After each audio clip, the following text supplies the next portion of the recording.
pengisi acara, tamu undangan, dan para narasumber.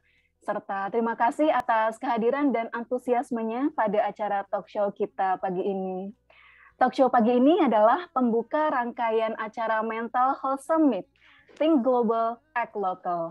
Kegiatan ini diselenggarakan dalam rangka memperingati Hari Kesehatan Jiwa Sedunia tahun 2022 untuk menyebarkan kesadaran mengenai kesehatan jiwa dari berbagai perspektif. Acara ini juga merupakan kegiatan kolaborasi dari Tabula, Halo Jiwa, dan Sehat Jiwa. Sehat Jiwa merupakan social enterprise yang bergerak di bidang program preventif dan promotif kesehatan jiwa melalui program edukasi holistik dan untuk masyarakat Indonesia. Kolaborator kami yang pertama ada Tabula, yaitu perusahaan yang juga punya tujuan serupa, yaitu mendukung dan mempercepat usaha perubahan dalam menyediakan layanan kesehatan jiwa yang lebih baik dan berkualitas untuk setiap orang di Indonesia. Kolaborator yang kedua ada Halo Jiwa Indonesia, yaitu organisasi non-profit yang fokus pada kesehatan jiwa dengan melakukan usaha promosi, edukasi, dan kolaborasi melalui berbagai media untuk mengurangi stigma pada isu kesehatan jiwa, serta meningkatkan kesadaran publik akan pentingnya kesehatan jiwa untuk kesejahteraan komunitas. Nah, melalui talk show pagi hari ini, kami menghadirkan representasi dari pemerintah untuk berbagi kepada masyarakat mengenai program-program yang berkaitan dengan peningkatan kesehatan jiwa. Harapannya, seluruh lapisan masyarakat bisa semakin bersemangat dan bersama-sama berkontribusi untuk meningkatkan kesehatan jiwa di Indonesia. Nah, sebelum acara kita mulai, saya himbau kepada seluruh peserta untuk tetap berada di ruangan Zoom ini sampai selesai ya teman-teman, karena menjelang akhir acara akan ada beberapa informasi yang sayang sekali jika dilewatkan. Teman-teman juga dipersilahkan apabila ingin membagikan informasi tentang talk show kita di media sosial, dan jangan lupa untuk tag Instagram kami di @sehatjiwa.id, @tabula.id, dan @halojiwaindonesia. Talk show pagi ini akan dipandu oleh Kak Puspita Alwi, atau akrab dipanggil Kak Puspi. Jadi Kak Puspi ini adalah co-founder Sehat Jiwa, sekaligus Global Mental Health Consultant. Kak Puspi juga Top Innovator Youth Mental Health Challenge dari World Economic Forum, dan dengan membawa program Sehat Jiwa for School. Keren sekali ya Kak Puspi. Dan saat ini Kak Puspi juga sedang menempuh Magister Kesehatan Mental Komunitas dan Disabilitas di Universitas Indonesia. Saya lihat Kak Puspi sudah hadir ya, Kak. Halo Kak Sudah. Puspi. Halo Rinti, selamat pagi. Pagi, apa kabar Kak Puspi? Alhamdulillah baik, tidak sabar. Baik. Baik, karena Kak Puspi sudah tidak sabar, sudah siap untuk bergabung memandu diskusi. Jadi saya persilahkan Kak Puspi untuk take over acara diskusi. Silakan Kak. Ya, terima kasih Rintis. Terima kasih teman-teman semua untuk kesempatannya juga. Selamat pagi semuanya, apa kabar? Ini sudah mulai banyak aku lihat pesertanya. Semoga dalam kondisi yang baik-baik saja di tengah sering hujan ya, dan luar biasa sekali pagi ini teman-teman sudah berkumpul di sini di hari Sabtu untuk membicarakan topik yang kayaknya kok agak berat ya, tapi semoga tidak, karena memang ini hal yang sudah seharusnya kita mulai bicarakan juga dan kita diskusikan secara bersama-sama. Seperti yang tadi sudah jelaskan, topik hari dari talk show pagi ini adalah A Call to Government, Making Mental Health Action a Priority. Di sini saya Puspita, atau tadi sempat disebutkan juga bisa dipanggil Puspi, yang akan memandu sebagai moderator di sini untuk diskusi bersama dengan pembicara-pembicara kita yang sangat luar biasa. Nah, untuk memulai sesi kita pada pagi hari ini, saya ingin bertanya, silakan dijawab di kolom chat boleh, atau mungkin di dalam dirinya masing-masing juga boleh. Kapan teman-teman pertama kali berpikir bahwa masalah kesehatan mental itu beneran ada atau nyata adanya, baik di diri sendiri maupun di sekitarnya? Nah, mungkin setiap orang punya waktu yang berbeda-beda. Mungkin ada yang udah lama atau ada yang baru aja. Ada yang semenjak pandemi, oke. Beragam, 2020 siap. Oke, saat kuliah. Oke, beragam ya jawabannya. Sejak SMA, luar biasa sekali, Saima. Umur 13 tahun. Kelihatan ya teman-teman, bahwa setiap orang itu punya waktu yang berbeda-beda sekali untuk menyadari masalah ini. Tapi realitas saat ini, 1 dari 10 orang di Indonesia itu memiliki kecenderungan untuk mengalami gangguan emosional, dan juga secara global terjadi peningkatan dari kemungkinan terjadinya masalah kesehatan mental. Bahkan UNICEF dari riset terakhir itu menyampaikan 3 dari 5 anak itu punya kecenderungan dan mengalami depresi dan kehilangan minat untuk melakukan kegiatannya sehari-hari. Jadi berbicara kesehatan jiwa tidak hanya sedang membicarakan ada tidak adanya gangguan, tapi kita lagi berbicara keberfungsian kita di keseharian. Dan tentunya untuk bisa membicarakan hal ini, kita juga butuh sistem yang lebih baik lagi juga untuk bisa mengakomodir peningkatan masalah tadi dan juga mengatasi hal-hal yang mungkin beresiko terjadi ke depannya dengan seiring bertambahnya masalah-masalah atau tantangan global yang kita hadapi. Oleh karena itu, di sini kita sangat menekankan urgensi atas prioritas inklusivitas dengan prinsip partisipasi, non-diskriminasi, dan aksesibilitas, di mana implementasinya ini tidak akan terlepas dari keterlibatan serta kontribusi instansi pemerintah untuk mendorong upaya preventif, promotif, dan juga tentunya pelayanan kesehatan jiwa yang terjangkau dan mudah diakses oleh semua orang, karena kesehatan jiwa milik semua orang, dan tentunya kolaborasi ini tidak cukup hanya ada di sektor kesehatan saja, tapi membutuhkan banyak sekali sektor pendidikan, sektor sosial, sektor ekonomi tentunya untuk bisa mendukung ini semua. Karena masalah kesehatan jiwa bukan hanya sekedar masalah kesehatan, ini ada di setiap bagian kehidupan kita, ada di sekolah, ada di rumah, ada di kantor, dan lain sebagainya. Hari ini kita sudah kedatangan pembicara yang sangat luar biasa, yang tentunya sudah sangat mungkin memikirkan nih ke depannya bagaimana. Karena dari pengetahuan aku juga sudah mulai dirancang RPJMN untuk masalah kesehatan jiwa setelah undang-undangnya terbit tahun 2014, Undang-Undang Nomor 18. Dan sekarang kita mau lihat kira-kira bagaimana perkembangan kebijakannya dan bagaimana pengembangan program ke depannya yang sudah dicanangkan, baik dari tingkat nasional dan juga tingkat lokal. Karena tidak cukup tentunya aksi nasional saja, tapi lokalnya juga harus mengimplementasikan. Nah, tanpa memperpanjang lagi, kita akan masuk kepada pembicara pertama kita.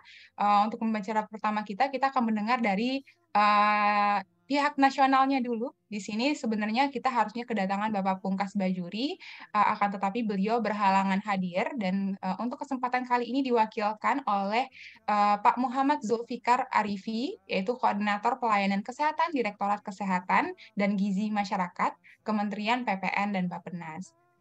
Apakah Bapak Zulfikar sudah ada? Pagi, Mbak. Pagi Bapak, selamat datang. Terima kasih sudah hadir di acara pada pagi hari ini. Oke, sehat Pak? Sehat, Alhamdulillah. Alhamdulillah, sehat. Oke, mungkin bisa dimulai untuk kita akan presentasi terlebih dahulu teman-teman. Nanti kita akan lanjutkan untuk sesi diskusi dan talk show bersama moderator. Untuk Bapak Zulfikar, waktu presentasinya sekitar 10 menit. Boleh dipersilahkan Pak, terima kasih. Baik, kami coba untuk concise ya. Sekarang jam 9.10, 9.20 berarti.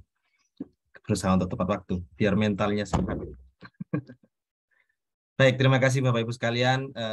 Saya terbiasa ngomong Bapak Ibu, tapi sepertinya di sini Mbak Emas sekalian, gitu ya. Atas kesempatannya, Assalamualaikum warahmatullahi wabarakatuh. Diawali dengan mohon maaf tentu karena memang awalnya Pak Direktur yang kemudian hadir, cuman kemudian menugaskan kepada kami. Tadi diperkenalkan, kami Arifi, Mas Mbak sekalian, salam kenal. Kami dari Direktur Kesehatan Gizi Masyarakat Bappenas, gitu ya. Kebetulan kami posisi yang ditugaskan kepada kami di Bappenas sebagai koordinator perencanaan di bidang pelayanan kesehatan. Sebenarnya kalau meskipun bicaranya pelayanan kesehatan, tapi kami dituntut untuk berpikir secara makro sehingga tidak hanya lingkup aspek fasilitas pelayanan kesehatan, tapi juga berkaitan dengan isu-isu yang mungkin sangat terkait dengan konteks masyarakat. Nah, memang kami mengambil topik apa yang akan kami wawarkan, mental health dalam pembangunan nasional, gitu ya. Nah, ini kerangka paparan mungkin tidak perlu kami sampaikan, tapi yang pasti kami mencoba untuk merefleksi. Ini lebih refleksi ini kami mungkin ingin terbuka kepada masyarakat, kepada generasi muda, gitu ya. Walaupun saya juga muda. Generasi muda, bahwa kesehatan jiwa ini sudah masuk dalam pembangunan, tapi sejauh mana kemudian dalam konteks kita berbicara prioritas, ini yang mungkin kami ajak refleksi. Kenapa kami nyebutnya terbuka? Mungkin bisa jadi banyak sekali kekurangan. Nah, itu yang ingin kami sampaikan. Ini mungkin beberapa banyak yang di sini mungkin baru pertama melihat slide ini gitu ya. Kalau kita bicara pembangunan nasional, Mas, Mbak, Bapak, Ibu sekalian gitu ya. Mungkin banyak yang sudah tahu, ada beberapa yang belum tahu. Berpijaknya awalnya itu dari yang namanya RPJMN, yaitu Rencana Pembangunan Jangka Menengah Nasional, itu 5 tahunan. Jadi Pak Presiden Jokowi ketika ingin merancang pembangunan 5 tahun ke depan berpijaknya dari sini. Bukan, sorry, maaf. Salah. Beliau menetapkan perencanaannya semuanya itu kemudian diterjemahkan dalam RPJMN gitu. Jadi bukan kemudian dia dituntut untuk melakukan sesuatu, tidak, tapi justru atas arahan beliau kemudian turunlah RPJMN ini. Nah, kalau kemudian kita bicara konteks kesehatan, memang kesehatan jiwa itu tidak di periode 2020-2024 tidak bunyi secara eksplisit. Sekali lagi kami mencoba terbuka. Kami memasukkan itu dalam konteks isu pengendalian penyakit tidak menular, di mana kesehatan jiwa adalah part of dari penyakit tidak menular dalam pendefinisian kami di tahun 2020-2024. Ini kami mungkin tidak akan banyak berbicara dari sini karena 10 menit gitu ya. Nah, salah satu bentuk komitmen yang lain yang kemudian ditunjukkan dalam periode 2024, mungkin semua juga sudah tahu, Indonesia juga termasuk negara yang meratifikasi dan menyepakati komitmen tujuan global, tujuan pembangunan global, atau kita biasa menyebutkan SDGs ya, Sustainable Development Goals, di mana di poin 3, goals 3, target 3.4 gitu ya, salah satunya adalah terkait kesehatan mental. Dengan indikator global mungkin sudah tahu angka kematian akibat bunuh diri, namun ketika kemudian diadopsi dalam national goals, dalam tujuan nasional, maka salah satu ukurannya adalah dengan mengukur berapa jumlah orang dengan saya mungkin khawatir salah kalau bilangnya gangguan jiwa. Sekarang sebutannya apa ya? ODGJ mungkin ya, mohon maaf kalau saya salah. Karena background saya bukan dari psikologi atau background yang concern pada konteksnya kesehatan jiwa gitu ya, saya khawatir salah penyebutannya.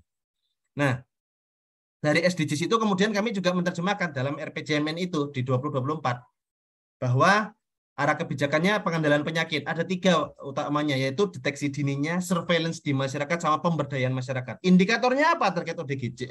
Terkait dengan kesehatan mental, RPJMN ini kita bicara berapa persen sih orang dengan gangguan jiwa mendapatkan pelayanan.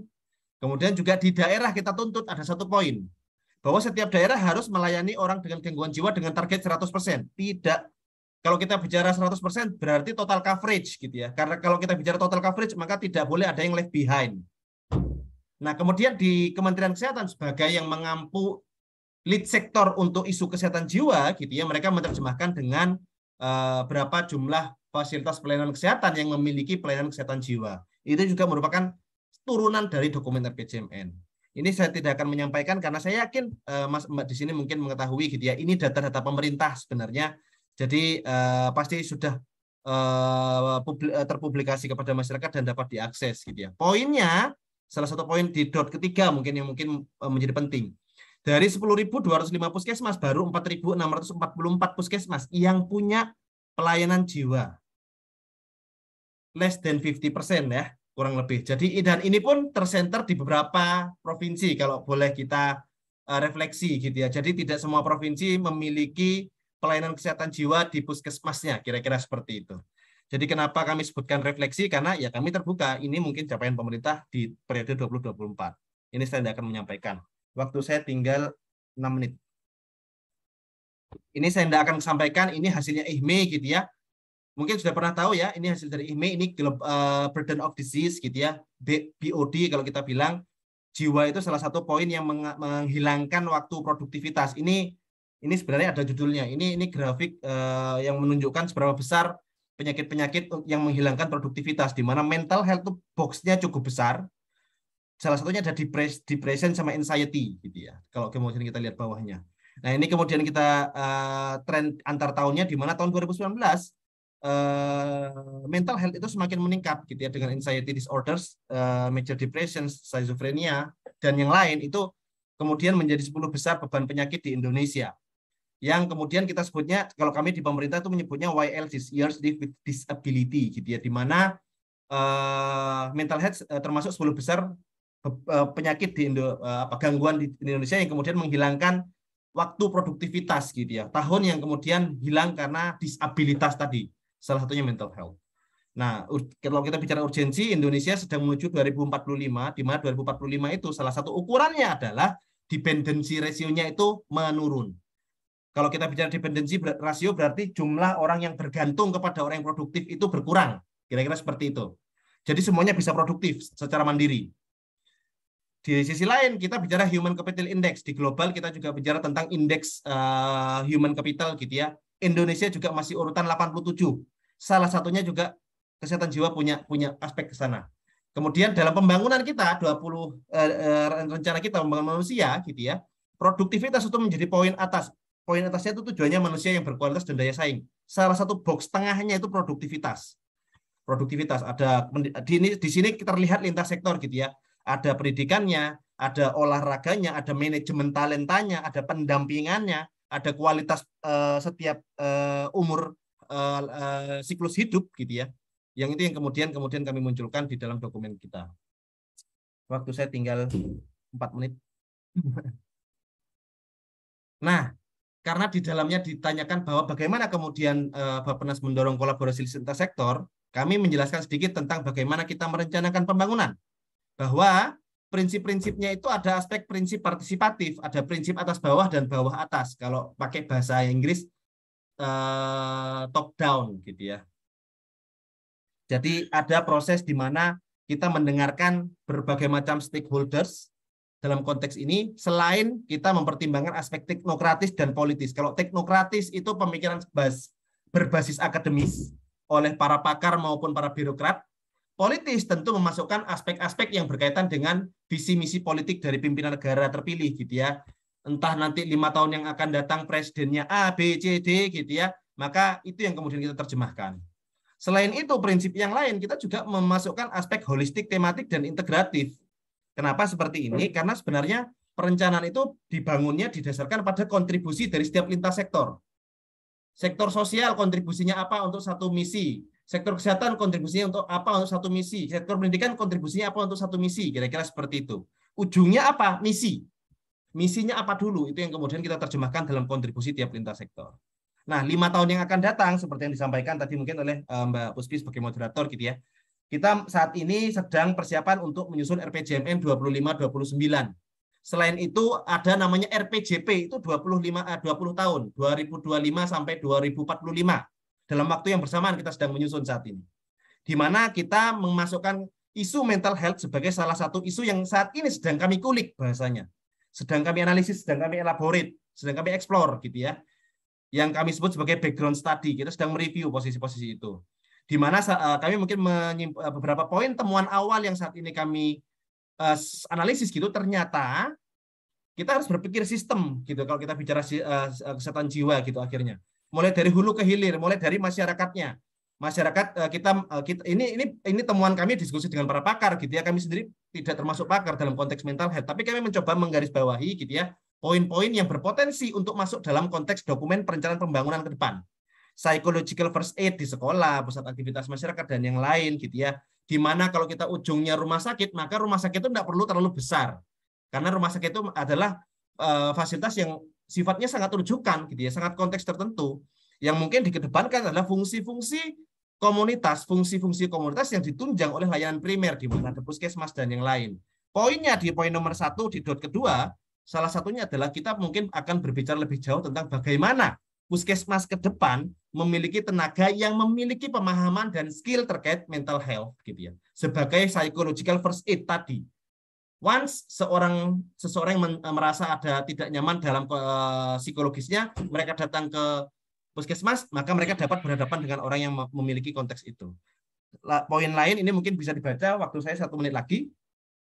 Yang pasti peningkatan pelibatan sektor non pemerintah, kami kemarin banyak berdiskusi dengan rekan-rekan gitu ya dari beberapa komunitas yang peduli schizofren, dari One Light apa sih namanya One Light ya Han. Mungkin di sini ada Hana, saya mungkin lupa. Into the Light. Kemudian kami juga berpartner dengan Central of Public Mental Health di UGM gitu ya, yang kemudian turut serta dalam mendevelop dokumen kami gitu ya. Di mana kami kemudian berbicara lebih jauh tentang bagaimana dari sisi supply dan bagaimana dari sisi menjawab dari sisi demand-nya. Gitu. Tentu kami punya prinsip namanya DIS, Thematic Holistic Integrated Spatial, sehingga kami ingin membangun perencanaan ini benar-benar berbasis data, evidence based dan kondisi setiap wilayah. Bahasanya tidak ada kebijakan yang one fit for all. Kalau kita bicara isu mental health di Papua mungkin bukan menjadi isu mainstream di sana, karena isunya di sana terutama pada sisi akses, pada sisi penyakit-penyakit yang menular kalau kita bicara Papua. Tapi kalau mungkin kita bicara di daerah perkotaan, Semarang, Surabaya, Jakarta, mungkin kita baru banyak berbicara tentang mental health, gitu ya, lebih banyak, lebih major dibandingkan isu yang lain. Pemetaan peran lintas sektor, kami sudah mencoba berdiskusi tentang Kementerian Sosial, Kementerian Pemberdayaan Perempuan, Kementerian Pendidikan, gitu ya, terkait dengan peran-peran mereka dalam mental health. Peran sektor non pemerintah tentu ini sangat kami lihat karena kami banyak melibatkan organisasi profesi dan organisasi akademis yang berbasis pada kesehatan jiwa. Selain bahwa kita ingin menetapkan suatu indikator kinerja pembangunan yang kemudian benar-benar mencerminkan tujuan kesehatan jiwa. Ini yang kemudian saat ini sebagai evaluasi kami mungkin belum dalam kondisi ideal dalam periode pembangunan ini. Mungkin itu Mas, Mbak Puspita, saya mungkin lebih sekitar 1 menit, mohon maaf atas keterlambatan 1 menitnya. Terima kasih. Assalamualaikum warahmatullahi wabarakatuh. Terima kasih Pak, luar biasa sekali, sangat precise dan concise ya materinya. Nanti kita akan berdiskusi lebih banyak lagi untuk melihat bagaimana paparan tadi. Selanjutnya kita akan melanjutkan terlebih dahulu. Kalau tadi dari nasionalnya, perancangan nasionalnya, sekarang kita mau lihat kira-kira kalau dari daerah seperti apa. Di sini sudah membersamai kita juga Mbak Fadelia Debbie Subandi, Sarjana Psikologi, biasa dipanggil Mbak Debbie. Beliau saat ini bekerja di Sekretariat SDG DKI sebagai manajer pilar pembangunan sosial dan juga merupakan co-founder dari Future Parents Project. Selamat pagi, Debbie. Selamat pagi, Mbak Puspi. Pagi. Sudah siap? Sudah siap, Mbak. Ini mau Oke. nanya dulu, mungkin nanti yang share screen bisa dibantu dari panitia atau dari saya? Panitia bisa? Ada yang bisa bantu share screen? Baik, kalau enggak dari saya juga nggak apa-apa. Oh, itu bisa. Oh, bisa. Oke, siap. Oke. Silahkan. Waktunya sekitar 10 menit, silahkan. Baik, terima kasih banyak Mbak Puspi. Tadi selamat pagi juga Pak Zulfikar. Senang sekali bisa mendengar banyak dari tingkat nasional. Mungkin izin boleh ke slide yang paling awal. Ini berusaha concise juga nih, waktunya 10 menit. Semoga nanti mungkin materinya bisa di-share juga ya ke teman-teman untuk lebih detailnya seperti itu. Nah, mungkin boleh next ke halaman kedua aja. Ya, terima kasih. Tadi juga sudah dikenalkan oleh Mbak Puspi. Saya saat ini menjadi manajer pilar pembangunan sosial. Kebetulan saya dulu lulusan psikologi juga dan gemes nih sama isu kesehatan jiwa sebenarnya. Kenapa akhirnya terjun gitu ya? Orang psikologi kayaknya jarang banget kerja di bidang pembangunan, dianggap lenceng gitu. Tapi sebenarnya kalau yang saya lihat sekarang memang sangat-sangat relevan, apalagi ketika kita bicara tentang kesehatan secara umum dan apalagi konteksnya sekarang setelah COVID gitu ya. Next, boleh. Ya, mungkin sedikit juga tentang Sekretariat SDGs DKI. Kita di bawah Bapeda, Badan Perencanaan dan Pembangunan Daerah DKI Jakarta. Dan seperti yang tadi juga sudah disampaikan gitu ya, betapa ngomongin kesehatan jiwa itu sebenarnya sangat berkaitan dengan sektor-sektor lainnya gitu. Jadi kita nggak cukup bicara tentang kehidupan sehat dan sejahtera nih, walaupun aku bold di sini, tetapi sebenarnya berkaitan dengan konteks-konteks lainnya dan mungkin nanti akan aku jelaskan juga sedikit banyaknya. Next. Baik, ini sedikit sekilas, next saja. Ya, kalau kita ngomongin SDGs nih, mungkin teman-teman ada yang udah familiar, ada yang belum. Tadi juga sudah disinggung oleh Pak Zulfikar sebelumnya ya. Nah, mungkin sedikit aja, kita di tahun 2030 nih udah punya cita-cita nih teman-teman. Kita pengen mencapai nih, kalau yang ada dilihat di layar, ada 17 tujuan gitu ya. Kita pengen di tahun 2030 nggak ada kemiskinan lagi, kita pengen semua orang udah hidup sehat dan sejahtera. Tetapi gimana caranya kita tahu kalau misalnya memang kita berprogres nih, kita sudah mencapai cita-cita atau mencapai pencapaian yang lebih baik dari sebelumnya. Kan nggak mungkin ya tahu-tahu tiba-tiba di tahun 2030 kita oke, semua orang sehat jiwa. Itu kan nggak mungkin. Kita perlu pencapaian-pencapaian yang lebih terukur seperti itu. Makanya ada target, kemudian diturunkan lagi ke indikator. Dan bisa dibilang juga gitu ya, kesehatan jiwa ini salah satu indikator dari itu ada 247 indikator. Jadi isu pembangunan saking luasnya gitu ya, bisa dibilang memang kesehatan jiwa perlu di disclaimer juga memang belum bisa dibilang belum menjadi prioritas gitu. Masih upaya-upayanya ini sudah ada, tetapi belum bisa dibilang yang selalu dibahas, itu belum bisa seperti itu. Tetapi seperti prinsipnya memang no one left behind. Salah satunya ketika kita ngomongin tentang isu kesehatan jiwa. Boleh next? Ya, ini ada indikator global dari SDGs, jadi sudah diupayakan isu kesehatan jiwa ini untuk diadopsi gitu ya oleh PBB agar bisa terukur tadi. Di targetnya yang secara eksplisit itu ada di target 3.4, dan untuk indikatornya juga masih tergabung gitu ya dengan ada non-communicable disease, dan salah satunya di indikator 342 yaitu suicide mortality rate. Nah, ini mungkin memberi informasi juga, ini yang versi terakhir gitu ya, tahun 2022, tapi untuk target, indikator, SDGs itu selalu berkembang agar mendapatkan pengukuran-pengukuran yang lebih tepat lagi gitu, lebih tepat sasaran, bisa mengukur pencapaian yang memang benar-benar ada di negara masing-masing. Nah, ketika kita ngomongin kesehatan jiwa, sebenarnya juga teman-teman terkait nafza nih teman-teman, itu juga salah satu yang dibahas gitu, dan ada juga tercantum di target 3.5. Dan mungkin ada juga terkait psikososial gitu ya, pendidikan anak usia dini. Di sini juga ada Dinas Pendidikan, nanti bisa bicara lebih lanjut. Tetapi indikator terkait yang 4.2 ini belum ada di versi sebelumnya. Boleh next? Ya, nah teman-teman kalau udah familiar gitu ya tentang SDGs, mungkin ada yang ngira Indonesia udah ngapain gitu ya untuk SDGs, sebenarnya udah melakukan apa sih gitu.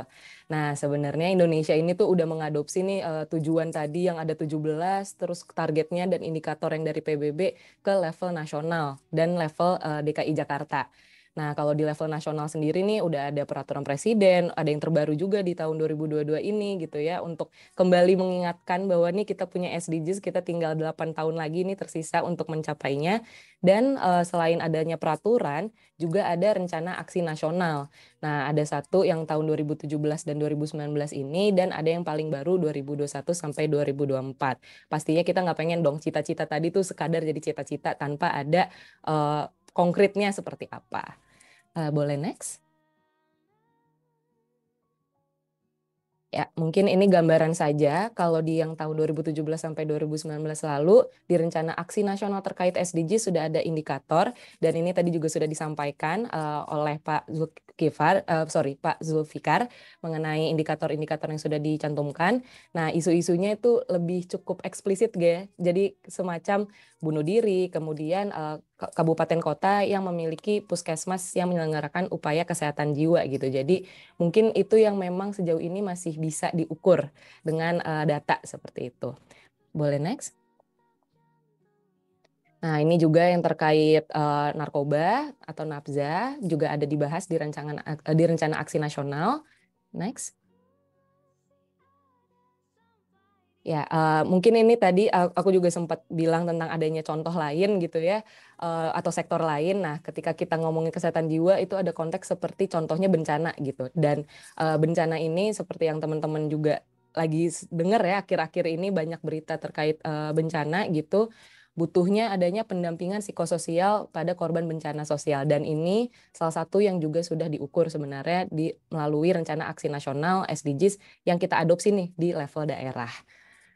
Boleh next? Ya, nah ini teman-teman untuk di DKI Jakarta, kita masuk ke konteks DKI Jakarta.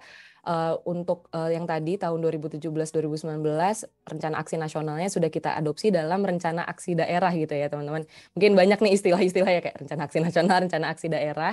Tapi inilah teman-teman panduannya untuk kita bisa benar-benar mengukur sampai mana sih progres ngomongin kesehatan jiwa di DKI Jakarta di sini konteksnya. Dan di level daerah sendiri, tadi sayangnya nih mungkin terbuka juga gitu ya, salah satu tantangannya adalah terkait data, di mana terkait ketika ngomongin angka kematian akibat bunuh diri itu sebenarnya agak sulit untuk mengukurnya. Kita nggak tahu harus ambil dari mana gitu di level daerah. Maka dari itu makanya targetnya kita masih not available. Kemudian ketika ngomongin narkoba ini juga masih not available ya teman-teman datanya di tahun 2017 lalu.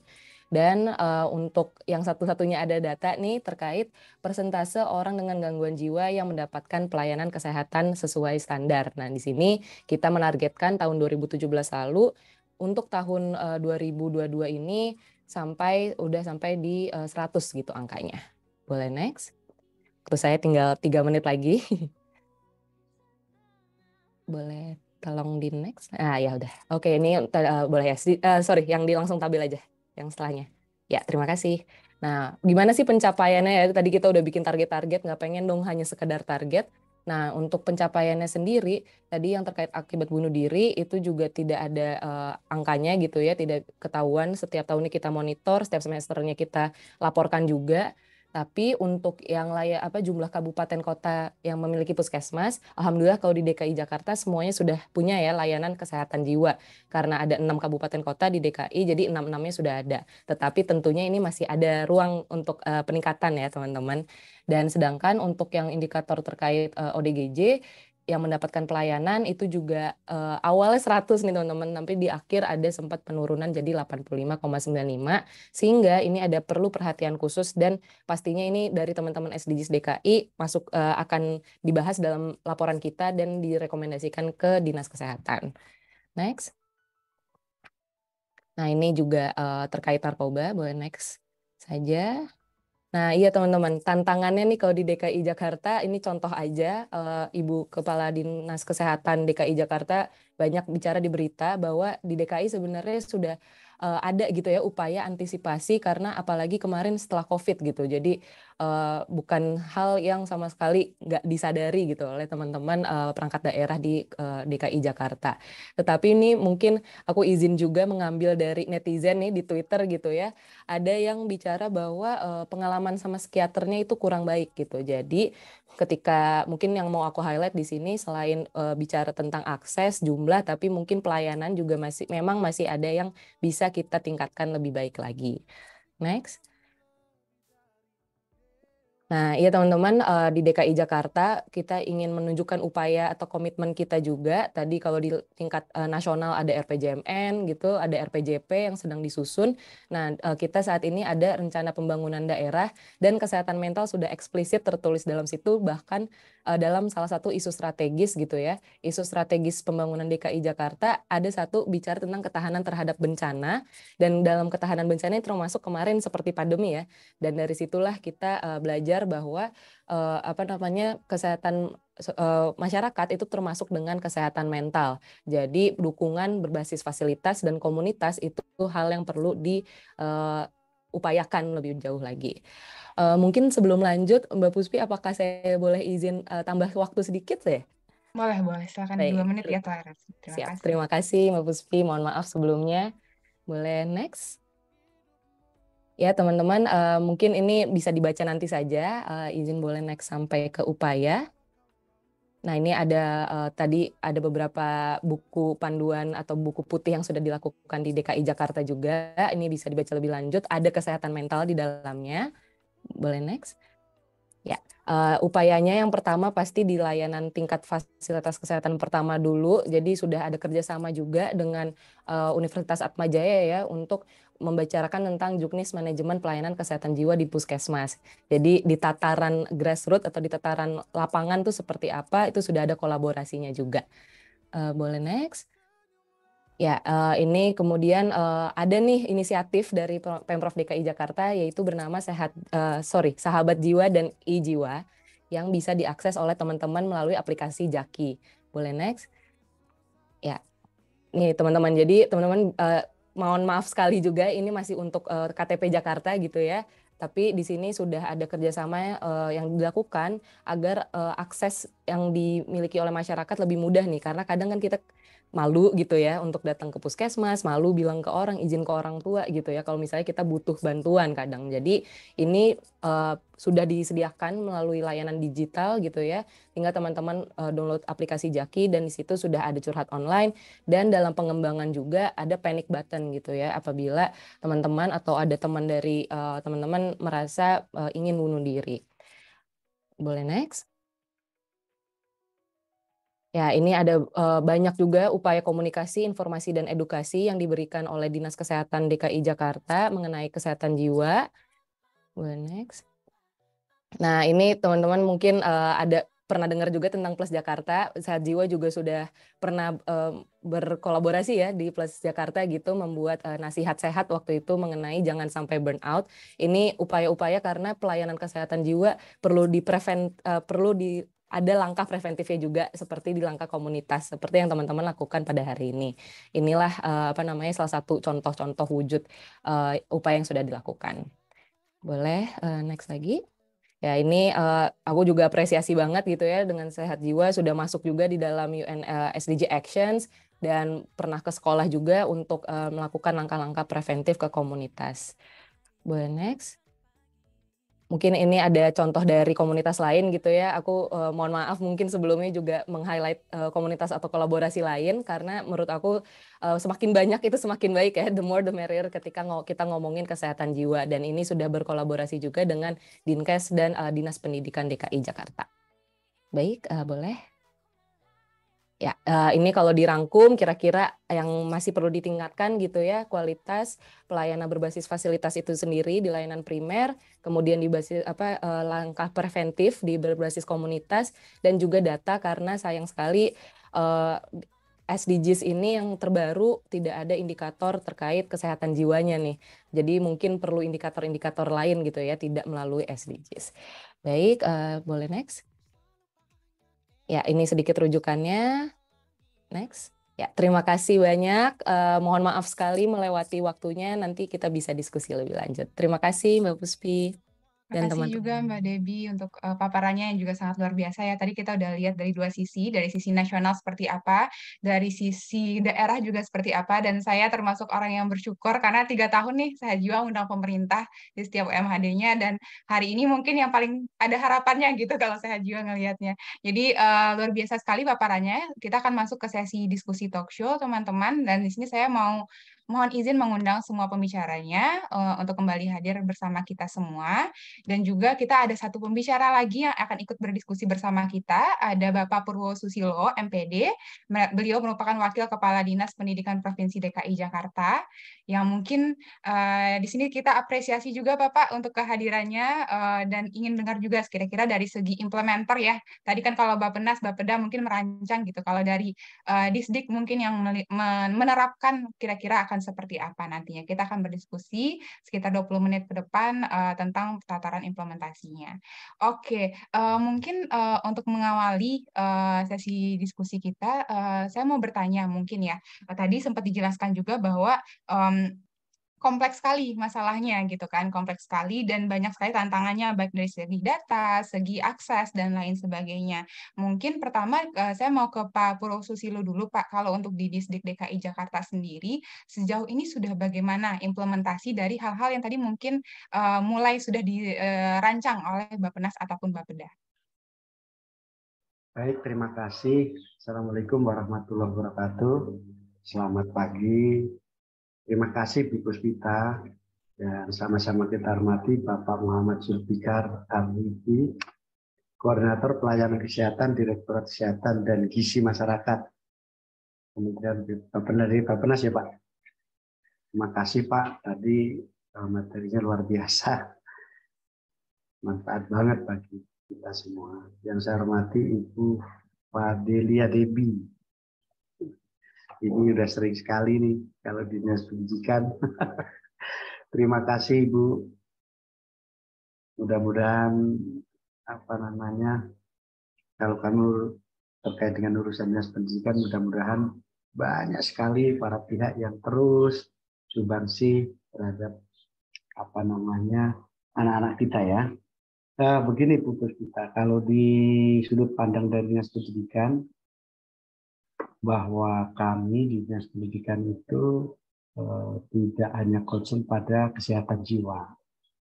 Kesehatan jiwa tentunya juga sangat berhubungan dengan kesehatan fisiknya, kan gitu. Maka kami di Dinas Pendidikan Provinsi DKI Jakarta juga sama, kita berupaya untuk melakukan upaya promotif dan preventif, gitu. Promotif dan preventif. Terkait yang hal itu, maka kami di Dinas Pendidikan terus mendorong semua satuan pendidikan untuk betul-betul concern pada dua hal itu, baik kesehatan fisiknya maupun jiwanya. Tentunya terkait dengan kegiatan fisik tidak terlepas dari lingkungan. Dan itu maka di DKI Jakarta terus mendorong terkait dengan kesehatan lingkungan, yaitu adanya sekolah sehat, sekolah aman, sekolah ramah anak, ya. Kemudian terkait dengan penciptaan lingkungan, ya, lingkungan yang sehat dengan penghijauan, oksigen yang cukup bagi warga sekolah, maka kami mendorong sekolah-sekolah itu untuk menjadi sekolah adiwiyata, baik di tingkat kota, tingkat provinsi, tingkat nasional maupun nasional.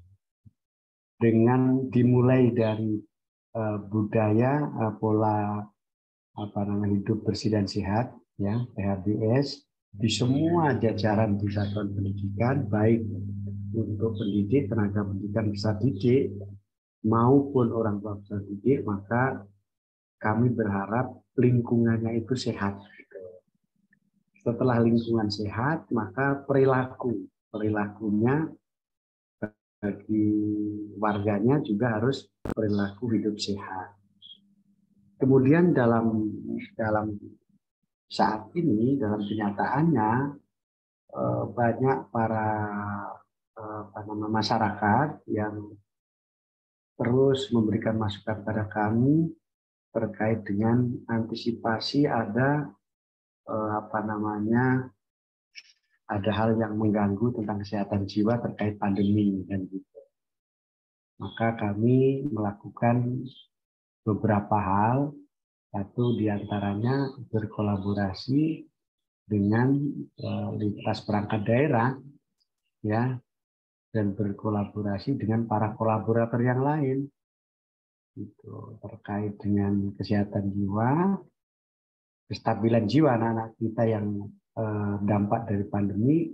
Kami mendorong guru BK, guru bimbingan konseling di sekolah itu untuk mendeteksi secara dini terkait kondisi kejiwaan anak-anak kita. Kan kami bukan ahlinya, tapi kami hanya punya bekal dari sisi psikologi pendidikan. Maka guru BK melihat secara umum ada anak-anak kita, ada nggak anak-anak kita yang ada potensi terkait dengan permasalahan kesehatan jiwa. Kan bisa dideteksi secara awal, misalnya anak itu punya perilaku yang seperti apa, menyimpang atau dia murung atau seperti apa. Nah itu kami dorong sekolah-sekolah mulai guru BK itu untuk mendeteksi secara awal, dipanggil, diajak komunikasi, dan seterusnya. Setelah itu didata, kemudian dipetakan. Setelah dipetakan, misalkan dari sekian ratus anak di sekolah itu, 200 anak misalnya, oh ternyata ada beberapa anak yang ada gejala-gejala secara dini tadi, maka kita buat skala prioritas. Anak-anak mana yang perlu ditindaklanjuti. Sehingga yang menindaklanjuti bukan kami, ya ahlinya adalah psikolog. Kami sudah bekerja sama dengan berbagai pihak, di antara yang saat ini sedang berjalan juga selain dengan Bu Debi, ya mengakses yang tadi, juga dengan psikologi UI gitu. Nanti kami diajarin. Kalau memang nanti ada anak kami yang perlu pendampingan secara khusus terkait kejiwaan, maka kami bekerja sama dengan DPAPP, dengan semuanya lah yang saya sebutkan tadi, dengan lintas perangkat daerah. Selanjutnya upaya menciptakan lingkungan yang sehat. Untuk saat ini kami sudah merintis 4 sekolah itu, sekolah yang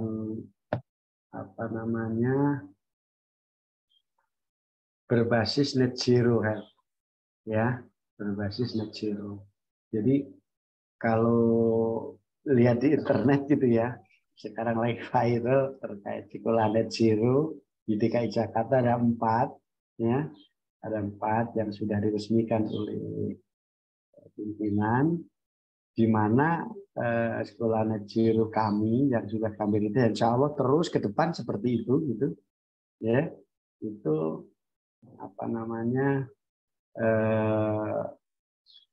kadar penghasil karbon dioksidanya itu diminimalisir, ya, diminimalisir bahkan dizerokan, gitu. Ternyata tidak hanya dari bahan bakar aja, ternyata dari bahan-bahan material bangunan itu juga perlu diantisipasi dari awal. Kemudian yang berikutnya pemanfaatan sirkulasi udara secara alami, ya, sirkulasi udara secara alami, dan juga terkait dengan penggunaan energi listrik terbarukan. Jadi dengan menggunakan tenaga surya. Seperti itu. Jadi diharapkan dari sisi fisik bangunannya, materialnya juga sudah sehat, gitu, ya.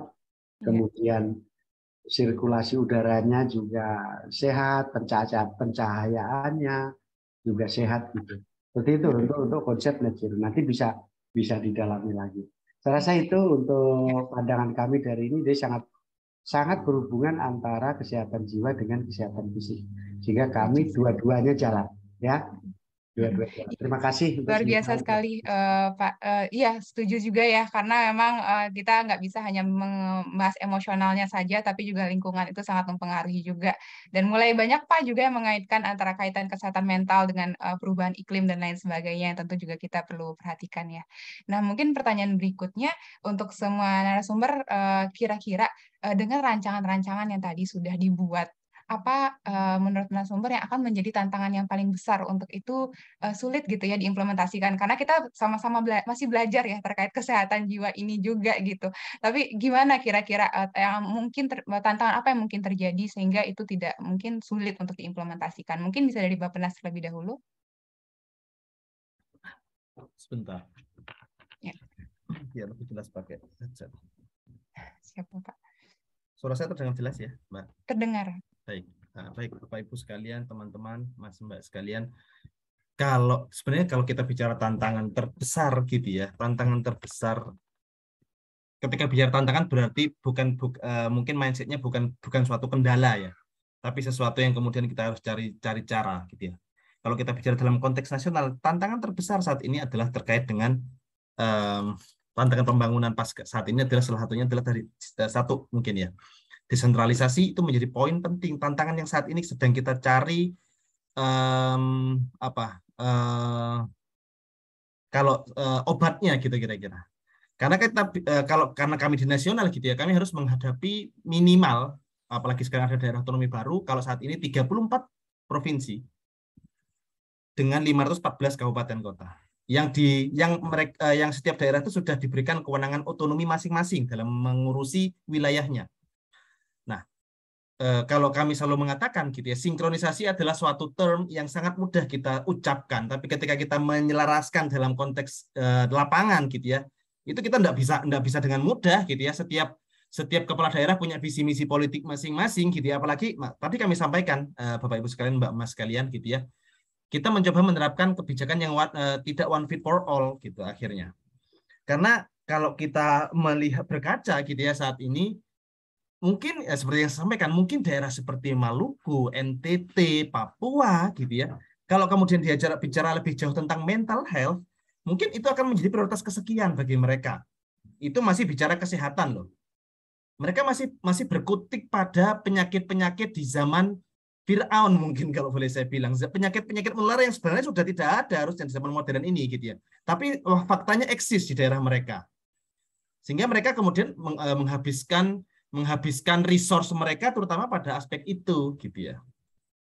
Makanya kalau kemudian kita berbicara, tadi kalau kemudian kita bicara di Provinsi DKI, tentu sangat berkorelasi baik. Contoh baik juga di Provinsi DIY gitu ya.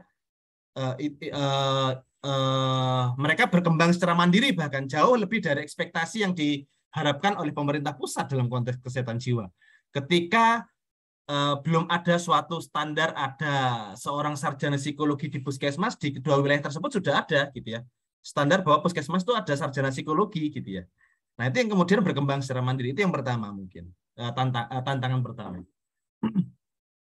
Tantangan yang kedua ya sekali lagi kita selalu berhadapan pada budget constraint, Mbak Mas sekalian. Itu kenapa kemudian tentu keterlibatan sektor non pemerintah itu saat ini menjadi poin penting gitu ya. Saat ini kita sudah mulai berbicara tentang banyak sekali regulasi yang dibuat yang berbunyi terkait kerjasama pemerintah dengan sektor non pemerintah. Ada kerjasama pemerintah badan usaha, ada kerjasama pemerintah swasta gitu ya. Swasta tidak hanya badan usaha, tapi juga mencakup dengan kelompok NGO dan yang lain. Yang itu yang kemudian saat ini benar-benar kita jadikan sebagai pijakan kita bergerak. Karena ketika mungkin kami sampaikan, kalau di nasional APBN Indonesia itu kurang lebih itu 2.000 triliun. Di mana 2.000 triliun itu sudah ada pot yang tidak bisa diapa-apain yang kita sebut dengan belanja pegawai gitu ya. Nah, kita punya 5 sektor pelayanan dasar gitu yang kemudian harus dibagi habis. Pendidikan 20%, kesehatan 10% dan yang lain. Yang itu sudah ada potnya masing-masing gitu. Jadi kalau kita bicara kesehatan mental health yang mungkin saya kurang memahami gitu ya. Tapi yang kurang memahami saya khawatir salah, tapi yang mungkin dalam kurun waktu 5 tahun ke belakang gitu ya, mungkin memang belum menjadi mainstream isu. Ini sekali lagi refleksi bagi kami gitu ya, belum menjadi mainstream isu yang memang berkembang. Bahkan kalau kita bicara pembangunan manusia sebagai suatu whole konsep gitu ya. Kalau kita bicara selain faktor pendidikan dan yang lain, yang kemudian saat ini muncul paling sangat dinotifikasi oleh banyak sektor. Mungkin Mbak Mas juga pernah mendengar isu terkait stunting. Itu sangat meningkat sekali. Nah, itu mimpi itu yang kemudian mungkin bisa kita harapkan gitu ya kalau kita bicara isu-isu spesifik ini. Tentu terakhir yang kemudian menjadi tantangan. Nah, ini yang kita harus akui sekali gitu ya. Tadi juga disampaikan oleh Mbak Debbie gitu ya, data. Indonesia itu punya banyak data. Tapi datanya scattered. Satu. Selain scattered, datanya mungkin kita bisa bertanya terkait reliabilitasnya gitu ya. Entah ini valid atau enggak gitu ya. Sehingga akhirnya banyak indikator global yang kemudian ketika diadopsi di nasional butuh waktu untuk mengambil sumber datanya, kira-kira seperti itu. Jadi itu harus kita akui gitu ya. Bukan ini sebuah tantangan yang memang menjadi PR bagi pemerintah. Saya rasa kita perlu terbuka gitu ya.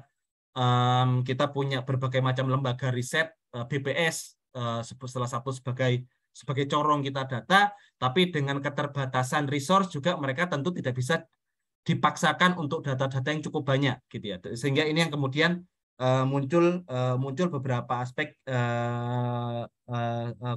konsep penelitian pengembangan yang nantinya juga akan diterjemahkan dalam kebijakan diturunkan kepada kewenangan daerah. 3 itu mungkin yang paling kami rasakan gitu ya. Yang poin ketiga itu internal kami, yang poin 1 dan 2 itu terutama memang menjadi PR yang memang secara teoritis untuk masa pembangunan saat ini memang perlu ada suatu konsep mungkin dalam tanda kutip tangan besi, tapi masih memberikan ruang untuk inovasi, kira-kira seperti itu mungkin ya. Itu mungkin, terima kasih. Oke, terima kasih Pak. Menarik sekali ya kita dengar di sini bahwa memang ini udah sering ya jadi pembicaraan juga di mental health karena sepengetahuan saya juga Pak cuma 2% dari anggaran kesehatan yang untuk kesehatan jiwa dan itu masih fokusnya juga di upaya penanganan gitu kuratif belum untuk prevention dan promotion. Tapi kalau kita bicara terkait 3 hal tadi Pak, kalau dari sisi masyarakat kira-kira apa ya yang mungkin dilakukan untuk juga menjadi solusi gitu dari untuk memastikan bahwa ya masyarakatnya juga ikut terlibat dan aktif untuk membuat isu ini menjadi mainstream gitu bagi pemerintah. Baik, terima kasih Mbak. Yang pertama, kami justru mengapresiasi nih upaya-upaya yang seperti ini gitu ya. Upaya dari komunitas ya jiwa, tadi disebutkan oleh Mbak Devi, komunitas yang lain, atau kemarin kita juga berdiskusi dengan Into the Light dan berbagai macam komunitas peduli schizofren kalau nggak salah ya. Nah, dari situ pemerintah justru yang dapat diambil dari mereka, yang pertama yang mungkin upaya mandiri mereka adalah evidence.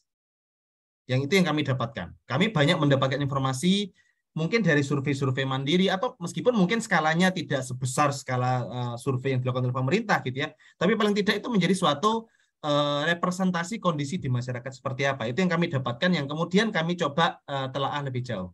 Itu yang pertama. Jadi mungkin itu ekspektasi pertama adalah memberikan evidence buat pemerintah, karena sekali lagi kita tidak bisa mengandalkan informasi yang hanya dikelola oleh pemerintah sendiri gitu ya. Yang kedua tentu proses yang paling penting yang mungkin pemerintah itu tidak akan mungkin bisa menjangkau secara keseluruhan gitu ya, adalah pendidikan terutama di aspek-aspek non formal. Kalau tadi Pak Purwo, Pak Wakil Kepala Dinas Pendidikan DKI gitu ya, mengembangkannya itu dari sisi formal gitu ya. Tapi itu saya rasa tidak cukup gitu ya. Apalagi kemudian berbagi dengan kurikulum pendidikan yang memang sudah ada gitu ya.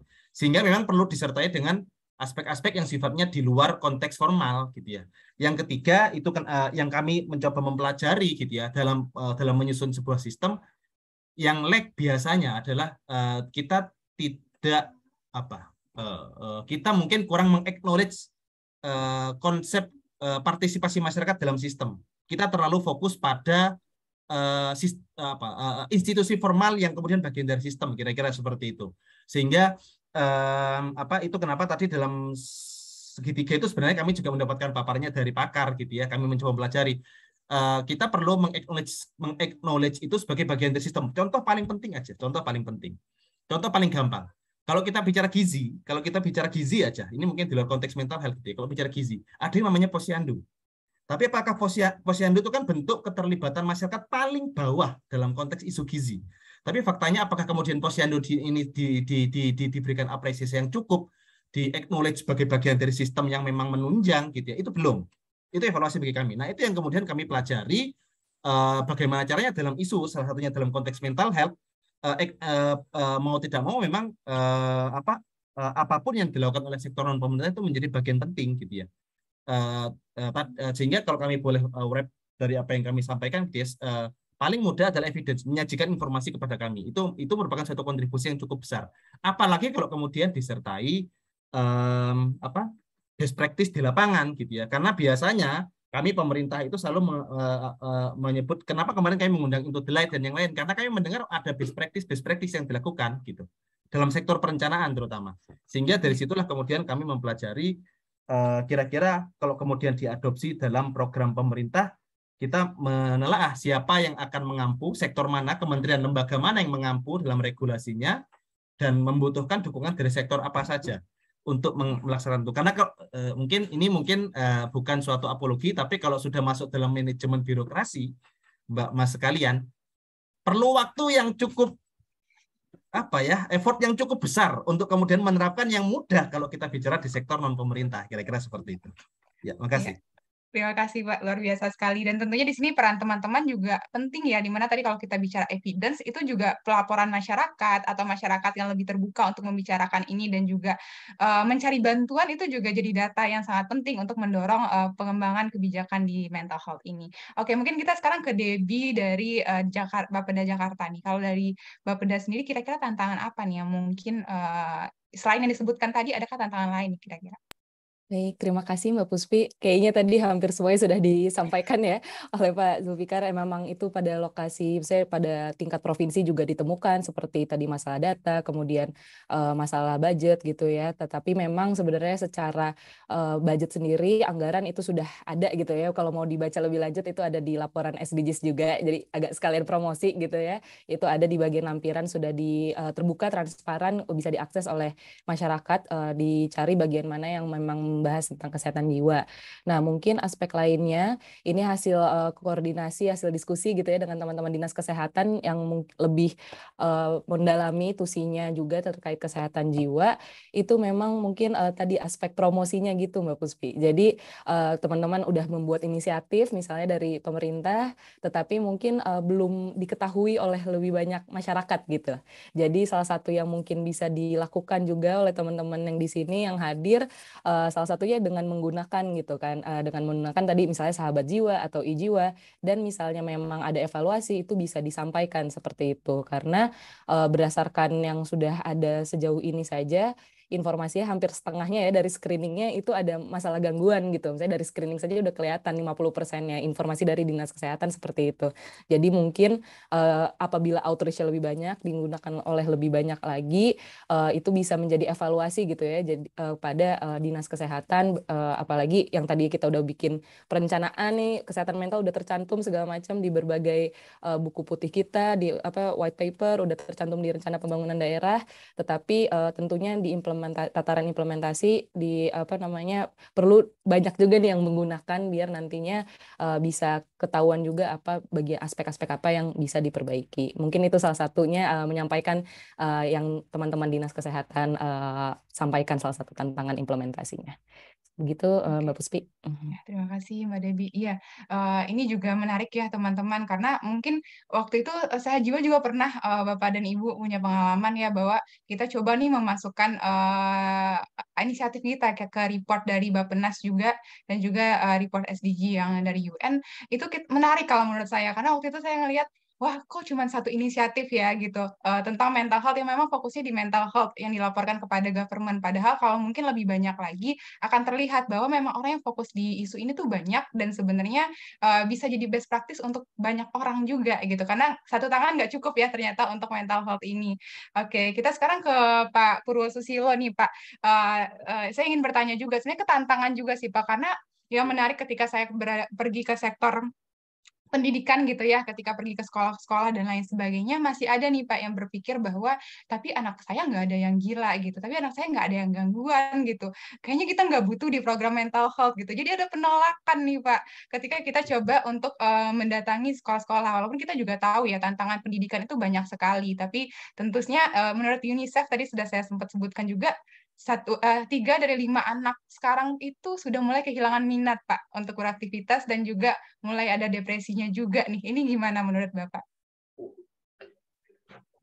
Baik, terima kasih terkait dengan yang data sudah disampaikan Pak Sulfikar tentang tantangan tentang anggarannya. Kemudian bagaimana promosi sudah sampaikan Bu Devi dan semuanya lah. So, saya bisa sampaikan terkait dengan di pendidikan bahwa tantangan terbesar bagi kami dalam mengimplementasikan terkait dengan kesehatan jiwa, khususnya untuk pendidik, tenaga pendidik, dan lebih khusus lagi untuk anak-anak kami, pendidik, adalah kolaborasi. Ya, kolaborasi. Kami sudah melakukan hal yang terkait dengan formal seperti yang disampaikan oleh Pak Fikar tadi, betul. Ya, betul. Tapi tidak cukup. Betul juga disampaikan oleh Fikar, benar memang bahwa nggak cukup dengan yang hal formal. Maka kami ingin sekali menghadapi tantangan ini dengan berkolaborasi. Berkolaborasi dari semua pihak, semua jajaran. Kalau dengan lintas perangkat daerah sudah, dengan di Bappenas sudah. Nah, kami terus menggali, kami mengembangkan kolaborasi dengan pihak-pihak lain. Mau itu lembaga swadaya, mau itu di institusi pendidikan tinggi dan semuanya. Ya, itu kami bayangkan jika nih dari pendidikan tinggi di Fakultas Psikologi, ya semua mau berkolaborasi. Kolaborasi kami lebih condong kepada gotong royong gitu. Jadi gotong royong itu wujud dari kolaborasi yang punya ciri empati, peduli dan berbagi. Nah, pihak kolaborator itu berbagi gitu. Kalau mengandalkan sumber daya manusia yang ada di sekolah, khususnya guru atau pendidik dan tenaga pendidikan, nggak cukup. Karena pemahaman kami tentang hal itu tidak menguasai betul gitu, hanya kulit-kulitnya aja gitu. Maka saya bayangkan kalau kolaborasi ini bisa ditangkap oleh berbagai pihak, contohnya aja mahasiswa psikologi. Mahasiswa psikologi ketika praktek di lapangan, turun ke sekolah, mengedukasi kepada semua gitu. Betul, selama ini anak-anak tuh, kan anakku nggak sakit jiwa, kan anakku normal-normal aja. Padahal ada gejala yang tidak dideteksi gitu. Sehingga itu yang tantangan bagi kami adalah berkolaborasi. Kolaborasi untuk apa? Yang gitu. Untuk menumbuh kembangkan kesadaran akan kesehatan jiwa. Gitu. Bagi anak-anak di sekolah, bagi anak-anak dan orang tua di keluarga, dan juga di masyarakat. Gitu. Coba, kalau dimulai dari diri sendiri di keluarga masing-masing sudah sadar tentang kesehatan jiwa, kan masyarakat tuh kumpulan dari sekelompok keluarga-keluarga. Jadi kalau kita berangan-angan untuk masyarakat keseluruhan tanpa dimulai dari yang kecil ya nggak bisa. Nah tugas kami di sekolah, di satuan pendidikan, mengajak anak-anak dan guru itu untuk memulai terkait dengan kesadaran tentang pentingnya kesehatan jiwa bagi mereka. Seperti itu. Jadi intinya tantangan bagi kami kolaborasi untuk semua pihak agar peduli, berbagi untuk menumbuh kembangkan kesadaran kepada semua tentang pentingnya kesehatan jiwa. Itu saja yang bisa saya sampaikan. Terima kasih. Oke, terima kasih Bapak. Iya, ya lagi-lagi kolaborasi disebutkan ya teman-teman sebagai hal yang penting untuk kita upayakan. Tapi mungkin saya mau melempar satu pertanyaan juga nih kepada rekan-rekan narasumber sekalian. Saya beberapa waktu yang lalu sempat ada sesi diskusi dengan bagian Kementerian Kesehatan, di mana mereka menyebutkan bahwa ternyata yang paling susah itu adalah ketika Kementerian Kesehatan sebagai mungkin pemegang sektor utamanya gitu ya dari implementasi ini, itu ketika mereka mengajak sektor-sektor lain itu agak kesulitan. Nah, itu bagaimana ke depannya? Karena tadi kayak tidak memungkinkan kalau itu hanya dipegang oleh sektor kesehatan, sementara di sektor pendidikan dan sektor lainnya tidak dianggarkan atau tidak ada program tertentu yang memang juga mendukung program kesehatan jiwa. Mungkin pandangannya gimana nih dari para narasumber sekalian? Boleh dari saya dulu, Mbak? Ya, boleh. Ya. Ini mungkin frankly speaking ya, bahwa saya pribadi gitu ya, mungkin mulai melihat isu mental health ini karena dari masyarakat, karena dari sosial media muncul, ya mungkin definisinya kurang tepat gitu ya. Saya sedang apa sih namanya, galau atau bahasa-bahasa sekarang butuh healing dan yang lain gitu ya. Dari situ muncul awareness. Mungkin tidak hanya saya pribadi gitu ya, mungkin banyak orang yang kemudian seusia kami yang bukan backgroundnya psikologi mungkin berpikir ketika bicara mental health itu ya mohon maaf, mungkin orang yang memang di pinggir jalan, gangguan jiwa dan yang lain gitu ya.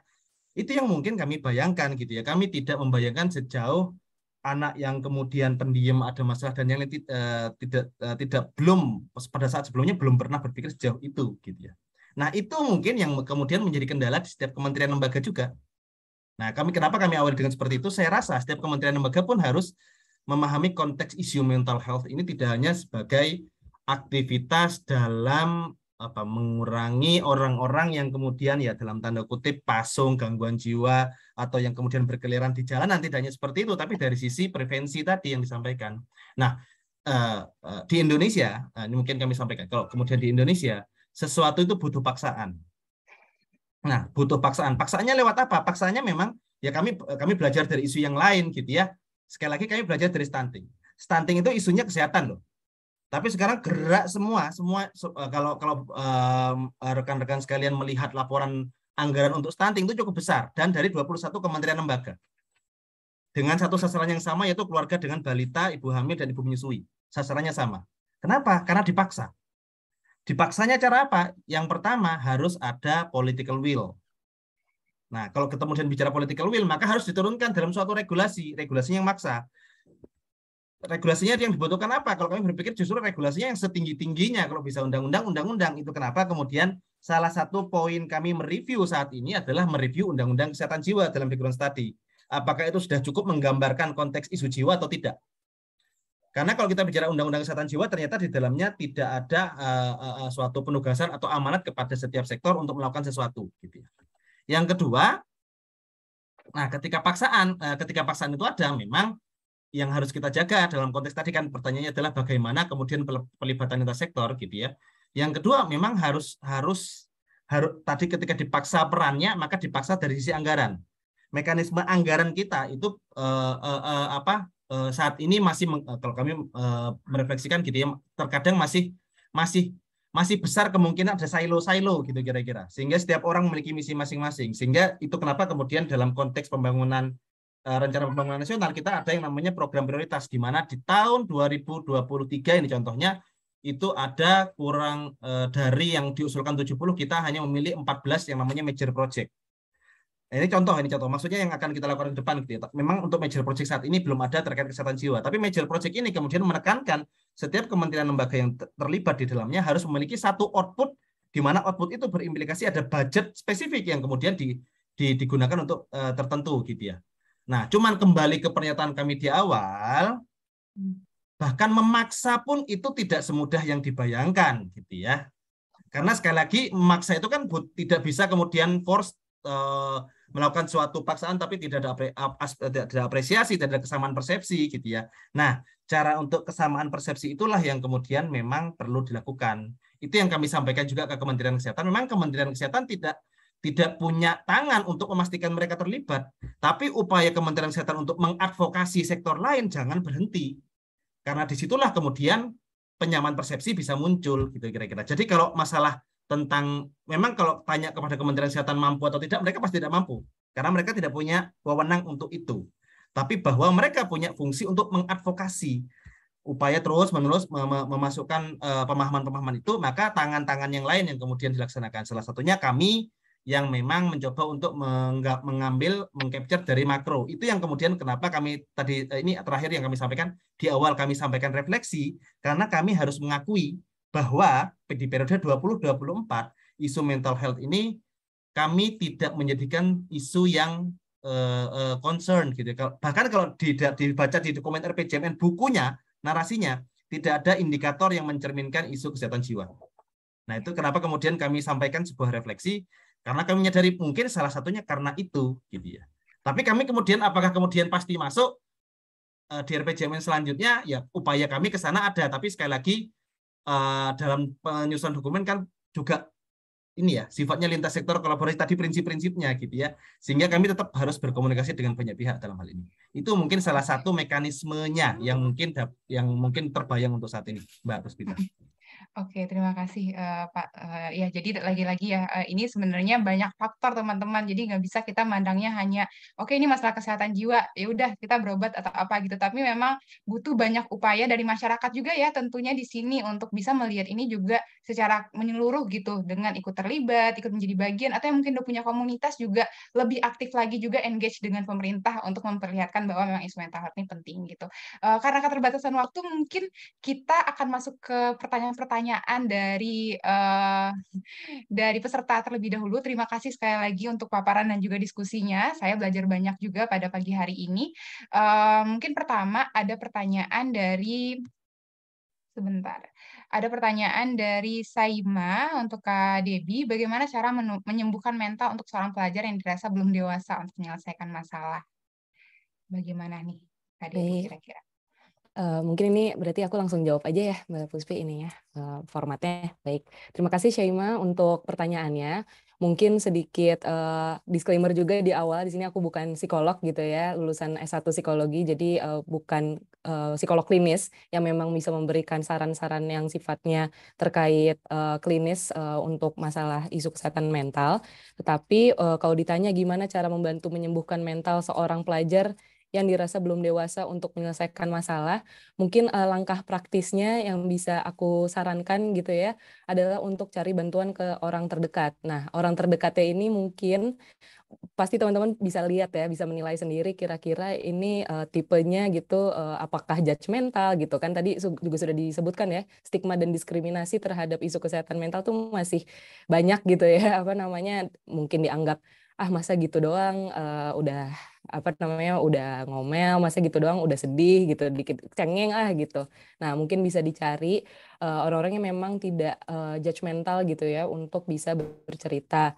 Kemudian kalau memang dirasa sudah mengganggu keberfungsian sehari-hari, itu memang akan jauh lebih baik kalau bisa teman-teman mengakses psikolog gitu. Nah, memang ada salah satu hambatannya tadi ya, akses terhadap psikolog itu biaya gitu, dan apalagi mungkin pelajar yang mungkin uang jajannya juga belum cukup gitu untuk membayar akses layanan konsultasi ke psikolog gitu. Nah, mungkin yang bisa dilakukan melalui telekonseling terlebih dahulu teman-teman, ini salah satu alternatif gitu ya jika memang teman-teman takut gitu untuk ke apa namanya atau ada biayanya atau gimana sih ngurus BPJS segala macam gitu kan. Kalau bisa udah gede mungkin lebih mudah, apa namanya udah punya BPJS segala macam bisa di cover, tapi kalau misalnya belum itu mungkin bisa melalui telekonseling, dan setahu aku harganya juga tidak terlalu mahal. Mungkin bisa dimulai dari itu terlebih dahulu. Mungkin semoga bisa menjawab ya, Syaimah. Ya, terima kasih Mbak Debbie. Ini sekalian menjawab dari Varelia juga ya, memang juga sarannya bagaimana ketika ada yang punya masalah mental. Dan mungkin kalau boleh menambahkan,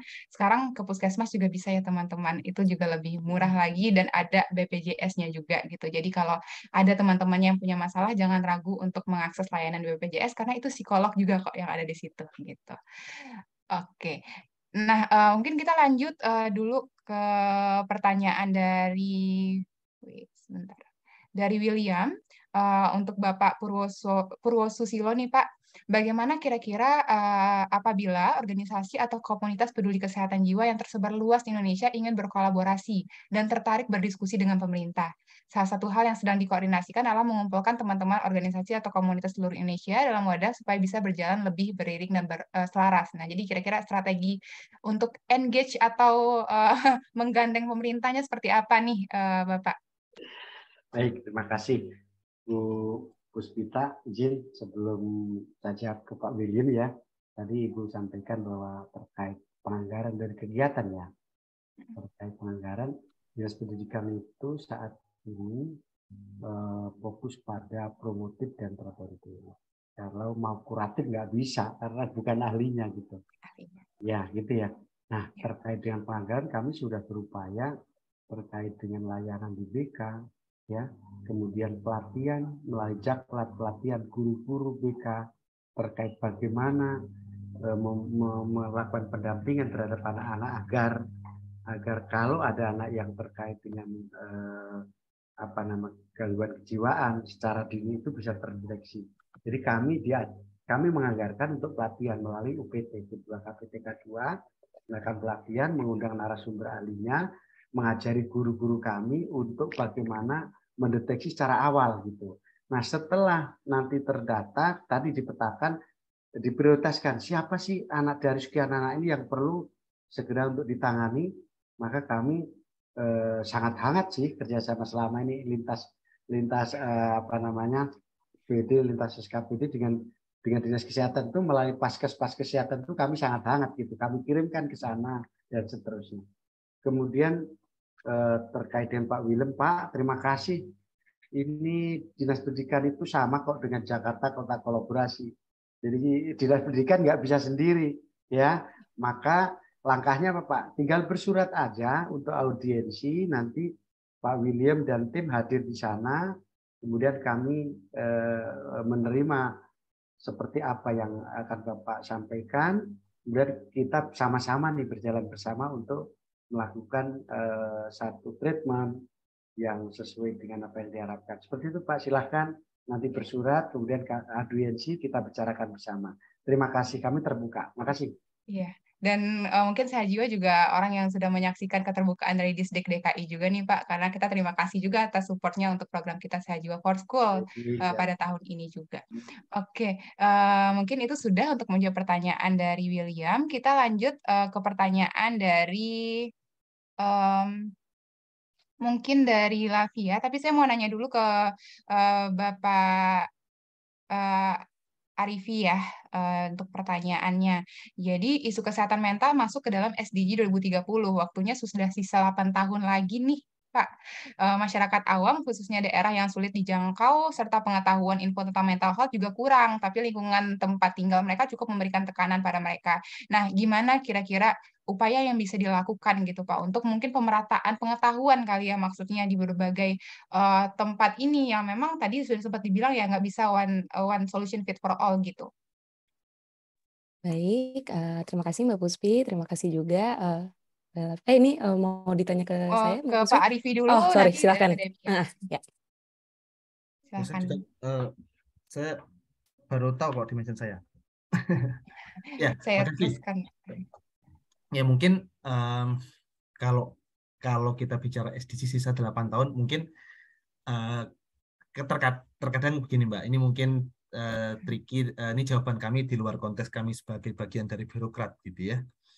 Sebenarnya kalau kita bicara SDGs itu kan goals-nya sangat ini ya, sangat komprehensif dan sangat ambisius gitu ya. Tapi kemudian pengadopsian di negara masing-masing itu kan sangat tergantung pada local wisdom negara masing-masing gitu ya. Tentu banyak kasus mengadaptasi konsep global itu seringkali disesuaikan dengan hal yang sangat visible untuk dicapai gitu ya. Itu kenapa tadi puskesmas dengan layanan gangguan jiwa dan yang lain itu yang kemudian menjadi pintu masuk. Nah, sisa 8 tahun cukup visible untuk kemudian mencapai kurang lebih 60% lagi gitu ya kalau kemudian kita ingin mencapai indikator itu. Tapi kalau kemudian kita bicara goals globalnya terkait kesehatan jiwa, nah ini penting untuk kemudian memang ya mau tidak mau memang harus upaya komprehensif. Saya mungkin tidak akan mengulangi apa yang kami sampaikan gitu ya, tapi yang pasti pertanyaan ini lebih pada mengingatkan kami sebagai pemerintah gitu ya, untuk lebih concern pada aspek-aspek yang sifatnya terutama di sisi edukasi. Menurut kami sisi edukasi sih, kualitas edukasi, di mana edukasi tidak hanya berbasis kelas dan tidak hanya berbasis ukuran akademis, tapi memang ukurannya sekali lagi ada hal-hal yang di luar akademis yang kemudian perlu diperhatikan. Nah itu pasti ujungnya di sistem pendidikan gitu ya. Itu pendidikan. Sistem kesehatan kita selalu bergerak dari standar. Maka kemudian puskesmas saat ini ada kriteria terkait dengan bagaimana kita bicara puskesmas, klinik dan yang lain. Puskesmas memiliki kewajiban untuk memenuhi pelayanan kesehatan standar, tapi standarnya pun itu masih menurut kami terlalu sesuatu yang visible. Cukup dengan ada tenaga yang dilatih dan yang lain itu dirasa cukup sebenarnya. Walau kalau kami melihat justru potensinya di sana kalau ukurannya hanya pada tenaga yang terlatih gitu ya, karena bisa jadi mereka mungkin terlatih, tapi dari sisi manajemen SDM puskesmasnya atau daerahnya, itu bisa jadi ada potensi-potensi yang tidak optimal dalam konteks ini. Itu kenapa kemudian kami mencoba belajar dari sisi-sisi di mana penerapan di beberapa daerah ada yang memang secara background akademis memiliki konteks kesehatan jiwa gitu ya. Tidak harus psikologi mungkin, tapi memang dalam kurikulum akademis yang dimiliki seseorang itu, atau mungkin paling tidak ada suatu pelatihan yang terstandar yang memang itu menjadi suatu hal yang standar mungkin nantinya gitu ya kalau kita bicara human resource di fasilitas kesehatan. Mungkin itu menjadi salah satu poin ke depan gitu ya. Terima kasih Bapak. Mungkin dari Mbak Debbie kira-kira apa yang mau ditambahkan? Baik, terima kasih. Mungkin menambahkan dari Pak Arifi saja, ini menjawab yang terkait mencegah self-diagnose terjadi karena pengetahuan yang sedikit gitu ya. Mungkin sepengetahuan aku juga sehat jiwa semacam punya kurikulum ya. Mungkin nanti bisa di-share juga gitu Mbak Puspi. Karena menurut aku kalau misalnya ini sudah terintegrasi gitu ya, sifatnya bukan yang one shot kegiatan workshop sekali jadi aja belum tentu berkelanjutan, itu akan sayang gitu kan. Sedangkan yang membutuhkan upaya preventif dan promotif itu semuanya gitu. Sehingga misalnya ada kurikulum yang terintegrasi di satuan pendidikan itu ini dari kacamata saya itu akan sangat jauh lebih baik. Dan untuk mencegah self diagnose mungkin sebelum itu nanti gitu cita-cita kita bersama bisa ke arah sana untuk lebih ke arah bisa diarahkan edukasinya itu ke sumber-sumber yang memang kredibel sih teman-teman. Aku nggak jarang juga ngeliat sebenarnya pemahamannya mungkin agak setengah-setengah gitu ya. Cuman ngerasa kayak relate nih gitu. Nah di satu sisi memang self diagnose itu bahaya, tapi di satu sisi itu juga udah ada satu tahapan atau awareness gitu ya, kesadaran bahwa misalnya ada sesuatu yang kurang benar atau lagi bergejala nih fungsi sehariannya lagi tidak maksimal seperti itu.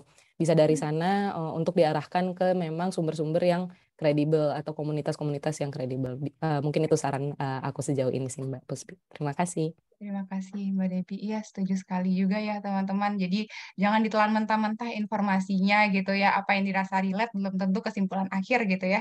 Jadi dan itu juga alasan saya juga bikin well-being kurikulum Bapak dan Ibu sekalian. Jadi mungkin kita akan sangat terbuka juga berdiskusi bagaimana kurikulum ini bisa diimplementasikan di lebih banyak tempat sih sebenarnya. Karena kemarin baru diuji cobakannya ke beberapa sekolah di DKI dan juga di daerah gitu.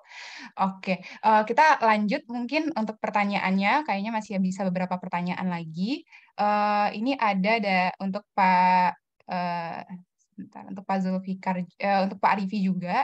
Gimana pertanyaannya adalah sejauh mana pelayanan edukasi mengenai kesehatan jiwa ini di masyarakat?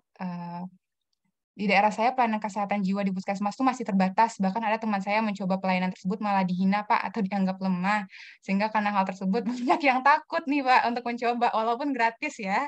Nah itu gimana, karena stigmanya tentunya sangat tinggi, diskriminasinya juga tinggi, ketakutannya juga banyak gitu. Boleh Pak? Nah itu yang mungkin kami maksud tadi bahwa standar ketika puskesmas disebut memiliki pelayanan kesehatan jiwa itu sementara salah satu kriterianya itu hanya pada tenaga yang sudah mendapatkan pelatihan, gitu ya. Mungkin yang disampaikan Mbak Devi, pelatihan itu mungkin sifatnya baru one shot activities gitu ya, hanya sekedar pelatihan selesai. Tapi sebenarnya tenaga yang dimaksud mungkin belum menjiwai konteks kesehatan jiwa itu sebagai suatu hal yang komprehensif gitu ya pendekatannya. Itu mungkin yang terjadi dari yang Mbak yang bertanya gitu ya. Jadi memang kami percaya bahwa suatu sistem itu harus disertai oleh suatu standar. Nah, ketika menetapkan standar memang harus diukur visibilitasnya, gitu ya. Itu kenapa kami sampaikan bahwa tadi konteksnya adalah puskesmas, kita sedang mencoba belajar dan mengukur visibility terkait dengan menjadikan adanya tenaga yang dengan background kesehatan jiwa ini di puskesmas sebenarnya. Sekali lagi visibility belum tentu kemudian menjadi kebijakan yang sifatnya nationwide gitu ya. Karena ya, bahkan kalau kita bicara ambillah kalau kesehatan jiwa itu diidentifikasi sebagai sarjana psikologi, produksi sarjana psikologi untuk memenuhi puskesmas pun belum tentu cukup gitu sebenarnya. Nah itu yang kemudian bahkan apakah kemudian menjamin sarjana psikologi itu seperti Mbak Devi, Mbak Puspita, mungkin belum tentu juga gitu ya, bisa jadi memang background-nya psikologi tapi lebih tertarik pada hal yang sifatnya klinis atau yang lain yang mungkin secara pembawaan ketika berbicara dengan seseorang yang membutuhkan konsultasi tidak sebaik yang dianggap gitu ya. Jadi memang ini menjadi PR besar gitu, sehingga tadi kami sampaikan pendekatannya akhirnya sistem. Pendekatannya akhirnya sistem bagaimana kemudian kita, bahkan kalau di diskusi-diskusi sebelumnya, para pakar itu mengusulkan sistem kesehatan jiwa itu merupakan subsistem dari sistem kesehatan nasional. Tapi sebagai sebuah subsistem diperlukan ada framework khusus terkait kesehatan jiwa yang kemudian kemarin disampaikan. Nah, itu yang kami juga menjadikan itu sebagai input bagi kami. Tapi apakah kemudian input itu visible atau tidak, kita sekali lagi ukur gitu ya.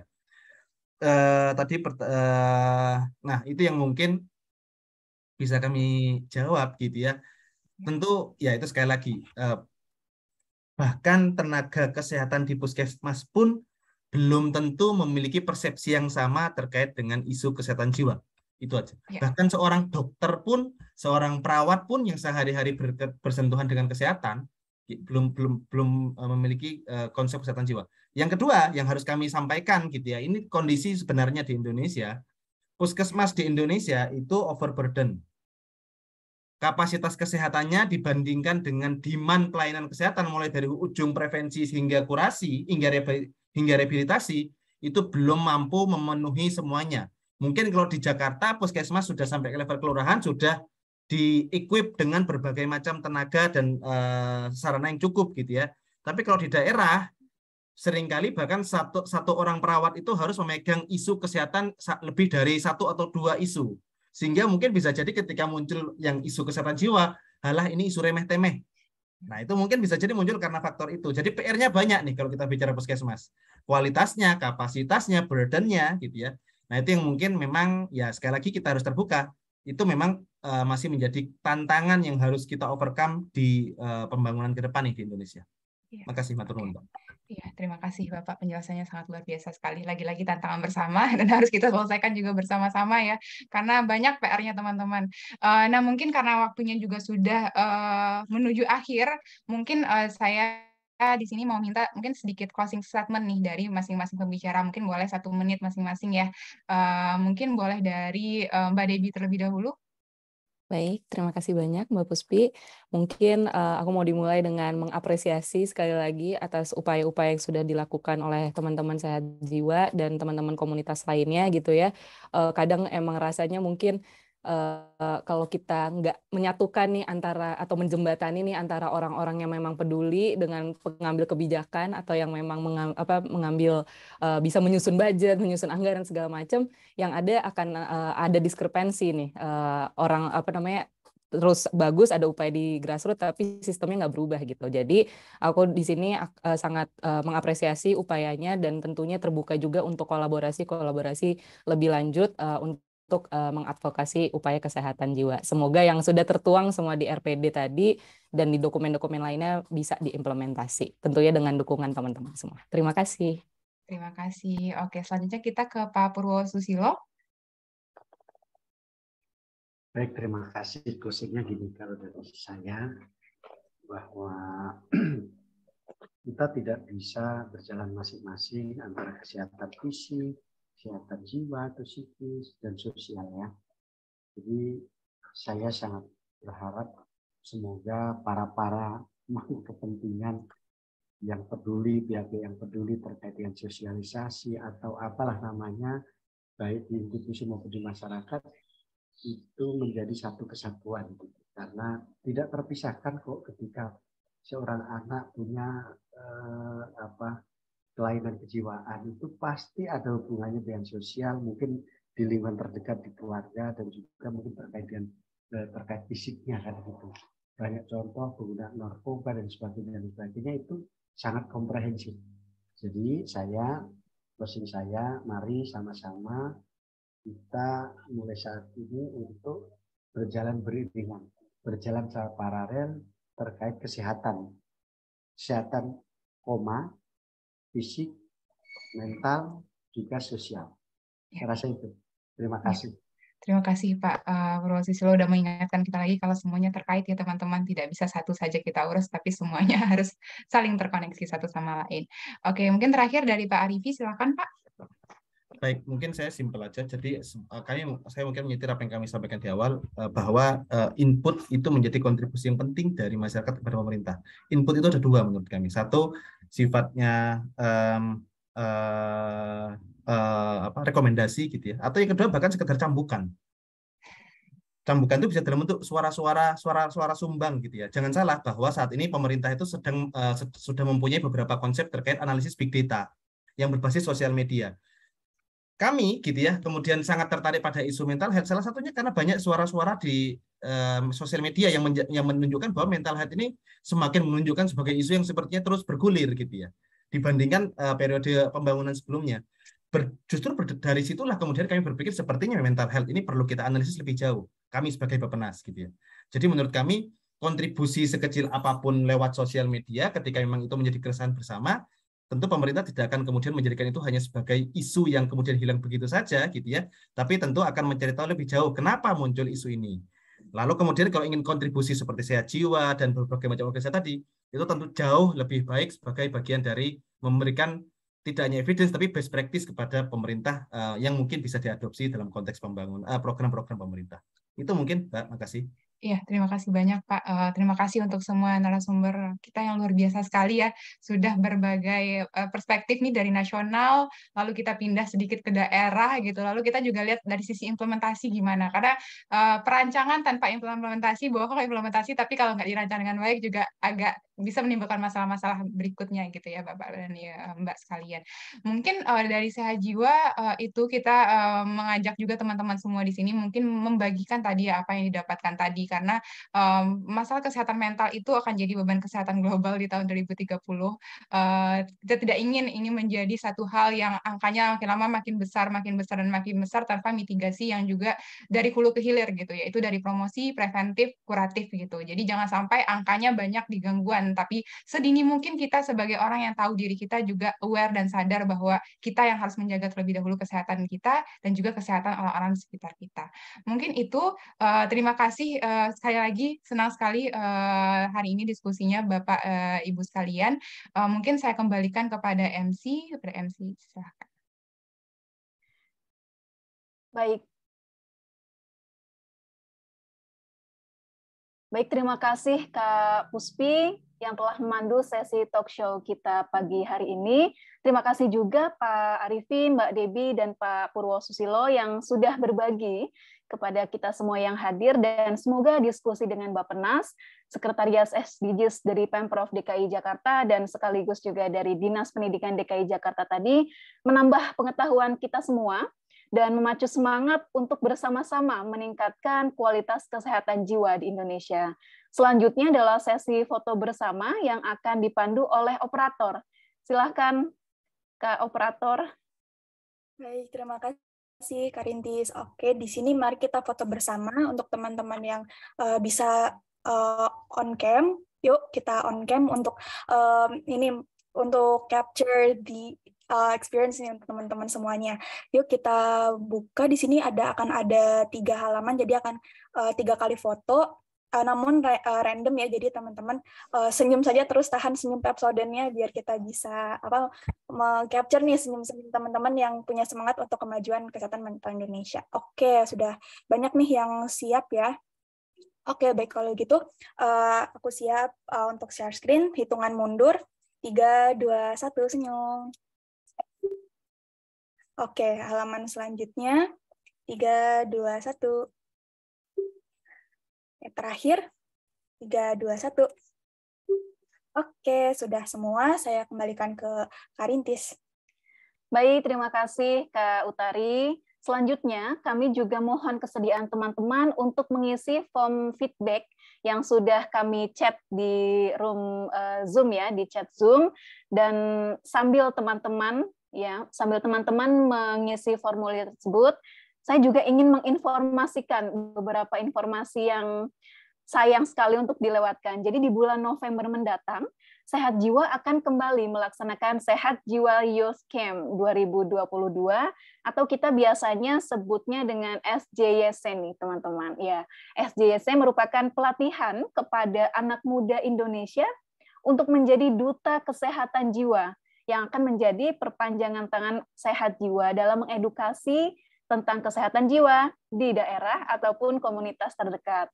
SJYC ini sudah pernah dilaksanakan tahun lalu, 2021, dengan peserta dari berbagai daerah. Nah, ada apa saja di SJYC tahun ini? Teman-teman bisa memantau Instagram Sehat Jiwa, karena dalam waktu dekat akan ada informasi terkait SJYC 2022. Nah, selain rangkaian webinar yang berlangsung hari ini, Sabtu yang akan datang, tanggal 22 Oktober, ada juga kegiatan offline Mental Health Festival yang akan diselenggarakan di Unika Atmajaya Kampus Semanggi.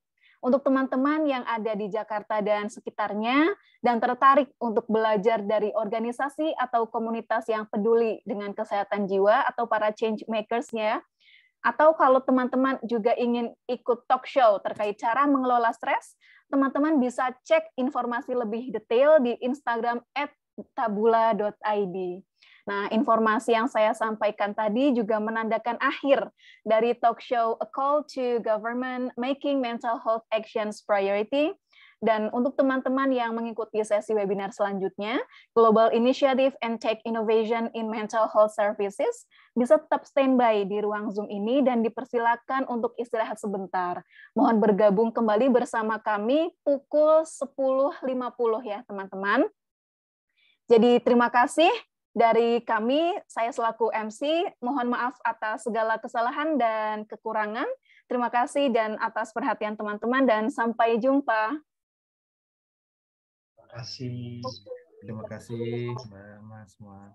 Terima kasih Pak, Mbak, izin live.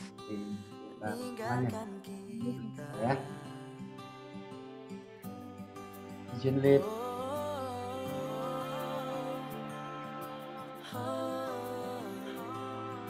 Oh